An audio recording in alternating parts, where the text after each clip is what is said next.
Hi guys, it's Katie. Tonight for dinner I was going to make vegetable beef soup. So I started making that and then I realized I didn't really have that much vegetables. So usually I just take odds and ends out of the refrigerator.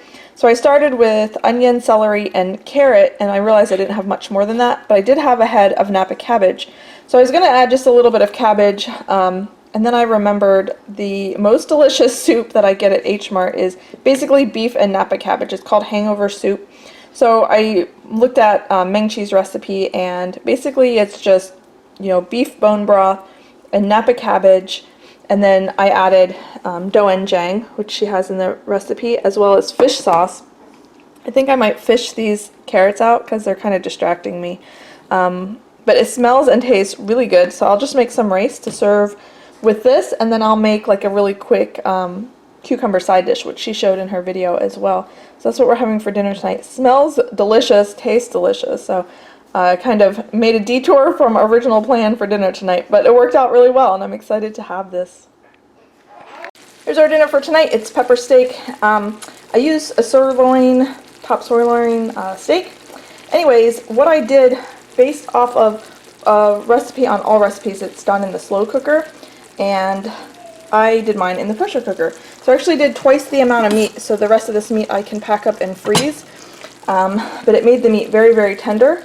And so next time I want to make this, I can just take this meat and add it. All I would just need to have is peppers and onions, stir fry them, add some soy sauce, garlic, and ginger, and then add the meat. And there's a little bit of the juice in there. This was cooked with garlic, ginger, soy sauce, and just really simple, but that would make a really quick, easy dinner. Serve it over some rice. I always have rice in the pantry. I almost always have peppers and onions in the pantry as well. So that would be a quick weeknight meal. I think I'm going to do a more in-depth version of this recipe and show you guys because it's really good. And I know a lot of people are trying to use their pressure cookers more, or interested in getting a pressure cooker. So be on the lookout for that recipe in the coming weeks.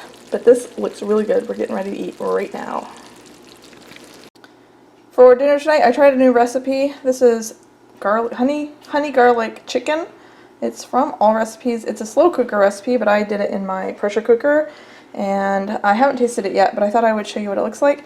It's really simple. I'll link the recipe down below, and I'll let you know if it tastes any good. If it does, this would be a good pack up and throw in the freezer for dump and cook meals. Everybody loves those, so I'll taste it and see how I like it. Tonight I'm serving it with some steamed vegetables and some quinoa. So I'll plate it up and show you what it looks like. Alright, that's what it looks like. I put a little bit of the sauce on the quinoa. It's pretty salty sauce, so I didn't put that much. Hopefully it's good on the meat. Dinner tonight is chicken fried steak, eggs, biscuits, some fruit. I've never made chicken fried steak before, but I had some cube steaks to use, so I used the recipe from Hyla Cooking's channel. I'll link it down below. And I haven't tasted mine yet, but my husband said it's delicious. Okay, so I tried a new bread recipe. This is from King Arthur Flour's website. I will link it down below. It's an oatmeal sandwich loaf. It's a yeasted bread, not sourdough. And it has quite a bit of sugar and also has cinnamon in it, so I was pretty intrigued by that. And I specifically wanted to have sandwich bread for toast in the morning and also for peanut butter and jelly sandwiches. So I think this will work really nice. Probably on kind of on the sweeter side for a savory sandwich, but I think it'll be good for PB&J. So I'll cut into this and give it a taste and see how delicious it is. It looks good. My house smells like oatmeal cookies because of the oatmeal and the cinnamon. It smells really good. So we'll give it a taste and see how it tastes. That's what it looks like all cut up. It turned out really nice. And I tasted it. It tastes really good. It's pretty sweet.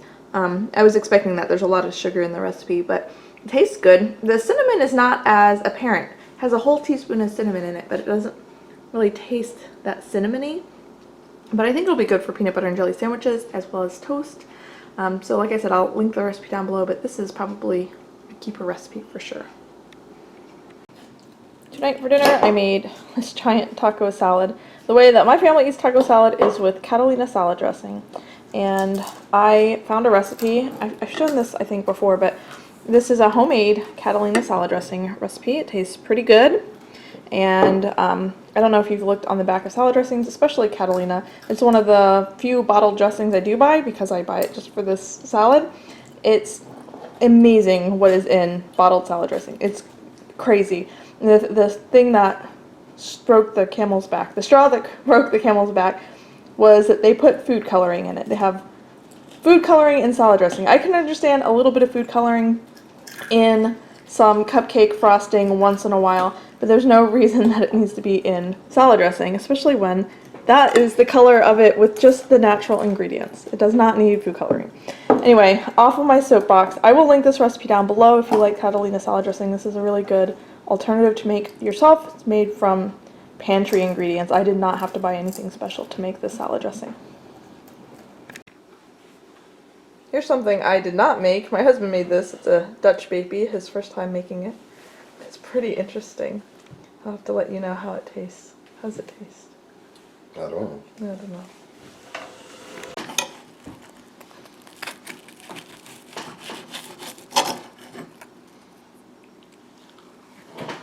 Mmm. It's good. For dessert on Valentine's Day, I made these vegan creme brulees. And I'm not really that thrilled with them. They're made with tofu. They have a definite tofu flavor, but see if some melted sugar makes them taste better.